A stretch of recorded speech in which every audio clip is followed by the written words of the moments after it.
ദക്ഷിണ കൊറിയയിൽ പ്രസിഡന്റ് പ്രഖ്യാപിച്ച പട്ടാള നിയമവും അടിയന്തരാവസ്ഥയും ഒറ്റ രാത്രി കൊണ്ട് പ്രസിഡന്റ് അവസാനിപ്പിച്ച് തടിതപ്പി. പാർലമെന്റ് ജനക്കൂട്ടം തടഞ്ഞു. 6 മണിക്കൂറിനുള്ളിൽ ഈ നിയമം തന്നെ അദ്ദേഹം പിൻവലിച്ചു. ജനങ്ങളുടെ ജനാധിപത്യ ബോധത്തിന് മുന്നിൽ വലിയൊരു നമസ്കാരത്തോടെ PP ജെയിംസ് നമുക്കൊപ്പം തത്സമയം ചേരുന്നു ഈ വാർത്ത അപഗ്രഥിക്കാൻ. Good morning PP James. Good morning SKN. Hi.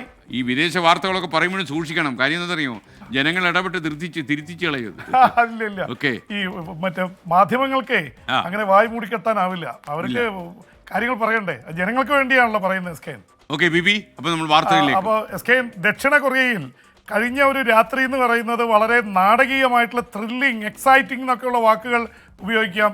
വളരെ നാടകീയമായ സംഭവവാസങ്ങളാണ് നടന്നത്. രാത്രിയിൽ ഒരു വളരെ പെട്ടെന്ന് സൗത്ത് കൊറിയയുടെ പ്രസിഡന്റ്, അദ്ദേഹത്തിൻ്റെ പേര് തന്നെ ഇത്തിരി അപകടം പിടിച്ചതാണ്,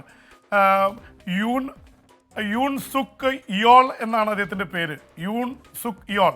അദ്ദേഹം അടിയന്തരാവസ്ഥയും പട്ടാള നിയമവും മാർഷ്യൽ ലോ പ്രഖ്യാപിക്കുന്നു എന്ന് മാത്രമല്ല, അദ്ദേഹം ചെയ്ത ഏറ്റവും അടുത്തുള്ള കാര്യം, നാഷണൽ അസംബ്ലി കൂടി ഇത് വേണമെങ്കിൽ ലിഫ്റ്റ് ചെയ്യാം എന്നുള്ളത് നിയമമുണ്ട് അവരുടെ ഭരണഘടനയിൽ.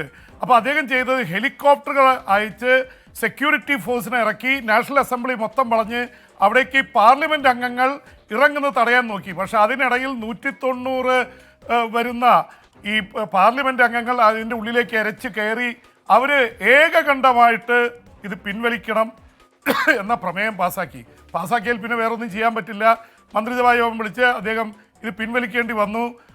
അടിയന്തരാവസ്ഥയും അപ്പോൾ തന്നെ പട്ടാള നിയമവും പിൻവലിച്ചു എന്ന് മാത്രമല്ല, ആയിരക്കണക്കിന് ജനങ്ങൾ പാർലമെൻറ്റ് വളഞ്ഞു. അപ്പോൾ ജനങ്ങളുടെ ജനാധിപത്യ ബോധമാണത് കാണിക്കുന്നത്. പക്ഷേ നമുക്ക് അടിയന്തരാവസ്ഥ പ്രഖ്യാപിച്ച കാലത്ത് നമുക്ക് ഈ ബോധമൊന്നും ഉണ്ടായില്ല എന്ന് എനിക്ക് തോന്നുന്നു. കാരണം അതിനു മുമ്പേ തന്നെ ഇന്ദിരാഗാന്ധി അതൊക്കെ വളരെ ശക്തമായിട്ടുള്ള നിലപാടുകളിലേക്ക് പോയി.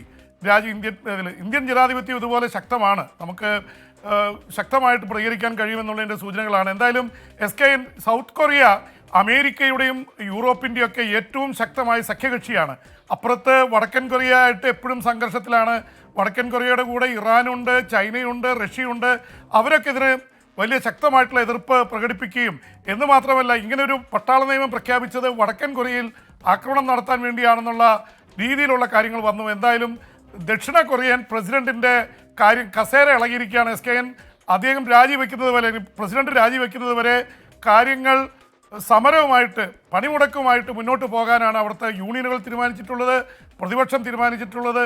അദ്ദേഹത്തിൻ്റെ പാർട്ടി തന്നെ, പീപ്പിൾസ് പവർ പാർട്ടി PPP, അവർ തന്നെ അതിശക്തമായിട്ട് അദ്ദേഹത്തിനെതിരെ ആരാണ് ഇതിൻ്റെ പിറകിൽ, ഇവരെ പുറത്താക്കണമെന്ന് പറഞ്ഞുകൊണ്ട് രംഗത്ത് വന്നിട്ടുണ്ട്. സ്വാഭാവികമായിട്ട് പ്രസിഡന്റിൻ്റെ കസേര ഇളകുന്ന തരത്തിലേക്ക് കാര്യങ്ങൾ പോകുന്നു. ഇത് മാത്രമല്ല, യൂറോപ്യൻ രാജ്യങ്ങൾ, ബ്രിട്ടൻ, ജർമ്മനി തുടങ്ങി ഒരുപാട് രാജ്യങ്ങൾ ജനാധിപത്യ വിരുദ്ധമായി നിലപാടിൽ പ്രതിഷേധം അറിയിക്കുന്ന തരത്തിലേക്ക് കാര്യങ്ങൾ പോയി.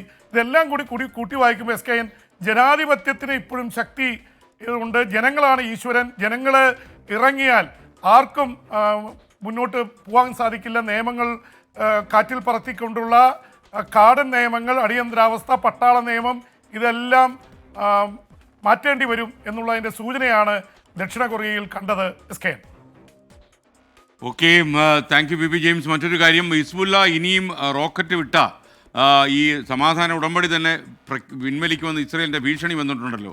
എന്താണ് നടക്കുന്നത് പശ്ചിമേഷ്യയിൽ? SKN, ഈ ഇസ്രായേലും ഹിസ്ബുള്ളയും വെടിനിർത്തൽ പ്രഖ്യാപിച്ചിട്ട് ഒരാഴ്ച കഴിഞ്ഞതേ ഉള്ളൂ. പക്ഷേ പരസ്പരം ഏറ്റുമുട്ടിക്കൊണ്ടിരിക്കുകയാണ്. ഏറ്റവും കൂടുതൽ ആരോപണം ഇസ്രായേലിനെതിരെയാണ്. ഇസ്രായേൽ ഏതാണ്ട് 55-ലേറെ തവണയാണ് അവിടെ വെടിനിർത്തൽ കരാർ ലംഘിച്ചതെന്ന് ഫ്രാൻസ്, അവിടെ കൂടെ നിൽക്കുന്ന കക്ഷി തന്നെ, അവരുടെ ആൾക്കാർ തന്നെ ആരോപിച്ചു കഴിഞ്ഞു. എന്തായാലും ഇസ്രായേൽ പറയുന്നത് ഹെസ്ബുള്ള റോക്കറ്റുകൾ അയക്കുന്നു ഇസ്രായേലിലേക്ക്, ഇത് തുടർന്നാൽ വെടിനിർത്തൽ കരാർ ഞങ്ങൾ അവസാനിപ്പിക്കും എന്ന് പറഞ്ഞിരിക്കുന്ന ഇസ്രായേലിൻ്റെ പ്രതിരോധ മന്ത്രിയാണ്. ഇസ്രായേൽ കട്സ് എന്നാണ് അദ്ദേഹത്തിൻ്റെ പേര്. പുതിയ പ്രതിരോധ മന്ത്രിയാണ്. നേരത്തെ യോയോഫ് ഗാലൻ്റ് ആയിരുന്നു. അദ്ദേഹത്തെ പുറത്താക്കിയതിന് ശേഷമാണ് ഇദ്ദേഹം വന്നത്. അപ്പോൾ എന്തായാലും ബെഞ്ചമിൻ നെതന്യാഹു, ഇസ്രായേലിൻ്റെ പ്രധാനമന്ത്രി, അതിശക്തമായിട്ടുള്ള ആക്രമണത്തിന് തയ്യാറായിരിക്കുകയാണ്. ഇതിനിടയിൽ വെടിനിർത്തൽ ലംഘിച്ച് ഇസ്രായേൽ നടത്തിയ ആക്രമണത്തിൽ ലെബനനിൽ 12 പേർ കൊല്ലപ്പെട്ട വാർത്തയാണ് ഈ മണിക്കൂറുകളിൽ വരുന്നത്. അവർ പറയുന്നത് ഹെസ്ബുള്ള അതിർത്തിയിലേക്ക് കയറാൻ നോക്കുന്നു. എന്തായാലും ഹെസ്ബുള്ള പറയുന്നത് വെടിനിർത്തൽ ലംഘിച്ച് ഇസ്രായേൽ ഇങ്ങനെ ആക്രമണം നടത്തുന്ന സാഹചര്യത്തിലാണ് ഞങ്ങൾ റോക്കറ്റുകൾ ഇസ്രായേലിലേക്ക് അയച്ചതെന്ന് പറയുന്നത്. എന്തായാലും അവിടെ പ്രശ്നമാണ്.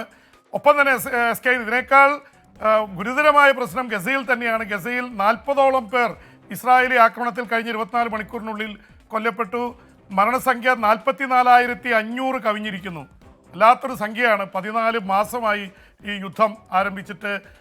അതിനുവേണ്ടിയുള്ള വെടിനിർത്തലിനുള്ള ചർച്ചകളൊക്കെ നടക്കുന്നുണ്ട്, പക്ഷേ അതൊന്നും ചെയ്യുന്നില്ല. എന്ന് മാത്രമല്ല, വളരെ സങ്കടകരമായിട്ടുള്ള കാര്യം SKN, അവിടേക്കുള്ള ഈ ജീവകാരുണ്യ സഹായമായിട്ട് ട്രക്കുകളിൽ ഭക്ഷണം വരുന്നതാണ് ഇവർ കഴിച്ചുകൊണ്ടിരിക്കുന്നത്. അത് തടഞ്ഞിരിക്കുകയാണ്. സഭയുടെ ഏജൻസിക്ക് വരാൻ പറ്റുന്നില്ല. വേൾഡ് സെൻട്രൽ കിച്ചൺ, അത് അമേരിക്കയുടെ UN ഏജൻസിയാണ്, യുനുമായിട്ട് ബന്ധപ്പെട്ട ഏജൻസിയാണ്, ജീവകാരുണ്യ ഏജൻസിയാണ്. അവരുടെ 3 പേർ കൊല്ലപ്പെട്ടതോടെ അവരും പിൻവാങ്ങി. ഇപ്പോൾ ഭക്ഷണം എത്തുന്നില്ല. പട്ടിണി മരണം ഗസയിൽ നിന്ന് റിപ്പോർട്ട് ചെയ്യുന്നു എന്ന വാർത്ത കൂടി വരുന്നു. എന്ന് മാത്രമല്ല, ഒരുപാട് പേര് പട്ടിണിയിൽ, ദുരിതം, രോഗം, ഈ രീതിയിൽ നട്ടം തിരികെയാണ്. 23 ലക്ഷം പേരാണ് ഗസയുടെ മുനമ്പിലുള്ളത്. മിക്കവാറും ആൾക്കാർക്കൊക്കെ വീട് വിട്ടോടി പല സ്ഥലത്ത് ടെൻറ്റുകളിലാണ് ലക്ഷക്കണക്കിന് ആൾക്കാർ കഴിയുന്നത്. എന്തായാലും ഗസ വല്ലാത്തൊരു ദുരന്തമാവുന്നുവെന്ന് ഐക്യരാഷ്ട്രസഭയുടെ ഉന്നതരായിട്ടുള്ള വിദഗ്ധർ തന്നെ പറയുന്നു. ആരും പറഞ്ഞാൽ കേൾക്കാൻ ഇസ്രായേൽ തയ്യാറാവുന്നില്ല, ഹമാസ് തയ്യാറാവുന്നില്ല, ഒപ്പം തന്നെ ഇപ്പുറത്ത് ഹെസ്ബുള്ളയും തയ്യാറാവുന്നില്ല എന്ന തരത്തിലേക്ക് കാര്യങ്ങൾ പോയിരിക്കുന്നു. അതുകൊണ്ട് ഇസ്രായേൽ ഹമാസ് യുദ്ധം, അതിനിടയിൽ ട്രംപിൻ്റെ വലിയ ഭീഷണി വന്നിട്ടുണ്ട്. SKN, ഇസ്രായേലിലെ ബന്ദികളെ ഉടൻ വിട്ടയച്ചില്ലെങ്കിൽ ഞാൻ അധികാരത്തിൽ വരുമ്പോൾ കാണേണ്ടി വരുമെന്നുള്ള മുന്നറിയിപ്പ് നൽകിയിട്ടുണ്ട്. ഹമാസിനോട് ഉടൻ ഇസ്രായേലി ബന്ദികളെ വിട്ടയക്കാനാണ് പറഞ്ഞിരിക്കുന്നത്. അതിനിടയിൽ 33 ബന്ദികൾ കൊല്ലപ്പെട്ടു എന്ന വാർത്ത റിപ്പോർട്ട് ചെയ്ത് കഴിഞ്ഞു. ഇനിയും കൂടുതൽ പേർ മരണാവസ്ഥയിലാണ്. അവരെ ആ തരത്തിൽ തന്നെ അവർ രക്ഷപ്പെടുത്തണം എന്നുള്ള ആവശ്യമാണ് ഉയർന്നിരിക്കുന്നത്. Okay, thank you.